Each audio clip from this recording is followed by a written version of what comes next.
Isipin mo to. May tao kang ayaw mong labanan ng harapan, pero gusto mong mabaliw siya sa sarili niyang tanong at pagdududa. Ito ang contradiction mask. Isang diskarte para pahirapan ang utak niya hanggang sumuko siya sa gulo ng sarili niyang isipan. Maniwala ka pag natutunan mo to, kahit sinong matalino bibigay sa huli. 2. Mental sabotage. Paikutin ang ulo ng kalaban hanggang siya ang sumuko. Gusto mo ba ng sikreto kung paano mo paikutin ang utak ng kalaban mo? Habang nakangiti ka lang, ito ang tinatawag na mental sabotage. Isang mapanganib na laro kung saan ikaw ang magiging multo sa utak niya hanggang siya mismo ang umatras. Handa ka na bang matutunan kung paano maglaro sa isip ng iba? Tara at panoorin ang video na ito. Dark Psychology Strategy. The Contradiction Mask. Ano ito? Ang Contradiction Mask ay isa sa pinaka-underrated pero killer moves sa dark psychology. Ang core idea nito, magulo ka basahin.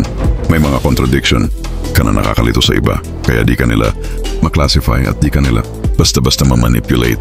Ang mga tao gusto laging i-label ka. Mabait siya. Suplado siya. Mahina yan. Predictable yan. Kapag napagtagumpayan mo na gawing contradiction ang image mo, magiging puzzle ka. At alam mo tropa, ang puzzle na hindi masagot. Yun ang di maiwasang pag-usapan, pag-aralan at katakutan. Paano gumagana? Ang utak ng tao ayaw ng uncertainty. Kapag di ka nila mabox sa isang category, hindi ka nila makontrol. Tataas ang perceived power mo kasi unpredictable ka. Pag mabait ka minsan, tapos cold ka bigla, ang tao mag-iisip, may sinabi ba ako? May mali ba ako? Kapag silent ka pero pag nagsalita ka matalim ang words mo, mas may impact. Kapag humble ka pero alam nilang kaya mong mag-bite, they respect you. Saan gagamitin ang contradiction mask? Sa relationship, para hindi ka obvious, hindi ka boring. Sa kaaway, para hindi nila alam kung paano ka atakihin. Sa negotiation, para lagi silang second-guessing kung ano susunod mong galaw. Sa leadership, para ang tao ay di maging kampante abusuhin ka. Paano gamitin ang contradiction mask? 1. Show kindness but have fangs. Maging marespeto at mabait sa lahat, pero pag niloko ka, di mo tinitiis. Alam nila na kaya mong bumangga. 2. Speak less, then strike deep. Sa group, tahimik ka lang. Pero pag nagsalita ka direct, may sense, walang paligoy-ligoy. 3. Balance warmth and distance. May times na approachable ka, pero bigla ka ring nagdi-disappear para may mystery ka.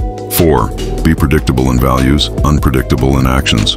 Halimbawa, known ka na loyal ka sa pamilya, pero kung paano mo gagamitin loyalty na yon, never obvious. Halimbawa, ikaw ang go-to person ng barkada or ng team. Laging ikaw inaasahan. Lagi kang approachable. Step number 1, bigla mo limitahan ang access sa'yo. Kapag trivial ang tanong, hayaan mo sila mag-decide mag-isa. Step number 2, kapag seryoso na ang sitwasyon, ikaw ulit papasok at bibitaw ng solid na solusyon. Ipapakita mong nandyan ka kung talagang worth it. Step number 3, kung may mag-try abusuhin ang kabaitan mo, bitawan mo ng direct, firm na words. Huwag mo akong sanayin na gamitin mo ako sa mali. Tahimik, walang sigawan, pero matalim. Ano ang resulta? Di ka nila makikita bilang pushover, pero di ka rin nila kayang ibagsak kasi alam nilang may backbone ka. Babala. Kung OA mo gagamitin ang contradiction mask, baka isipin ng tao bipolar ka o fake. Ang sikreto, organic contradictions lang, hindi forced. Consistent pa rin ang values mo, pero flexible ang delivery mo. The power, ang taong predictable, madali i-predict. Ang taong may contradictions, silent na nakakatakot. Kasi di mo alam kung kailan siya babagsak o biglang tatayo. Mental sabotage. Paikutin ang ulo ng kalaban hanggang siya ang sumuko. Paliwanag. Isa sa pinakamadilim na technique ng dark psychology ay ang tinatawag na mental sabotage. Ang ibig sabihin nito, hindi mo siya direktang inaaway, hindi mo siya binabastos, pero ginugulo mo ang isip niya ng paunti-unti hanggang siya mismo ang bumigay. Ito ang diskarte ng mga tahimik pero delikado. Hindi sila pasigaw, hindi sila palaaway, pero kayang-kaya nilang gawing paranoid ang kahit sinong bumangga sa kanila. Paano ito gumagana? Gumagamit ka ng inconsistent signals at subtle confusion.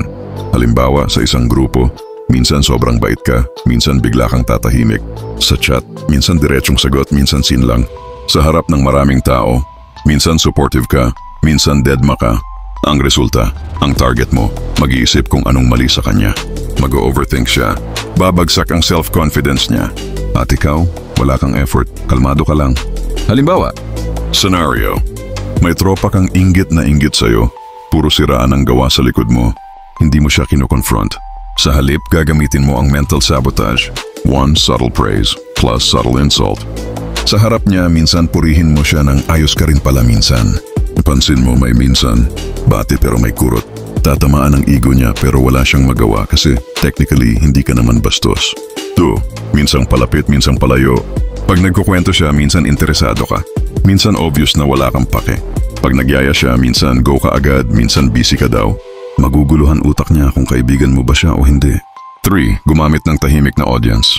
Pag may siraan na nagaganap, huwag kang sumabat. Smile ka lang. Iba ang impact pag tahimik ka lang pero damang-dama niya na alam mo lahat. Siya mismo ang mababaliw kakaisip kung ano ang alam mo at kung kailan mo siya bibirahin. Ito ang epekto.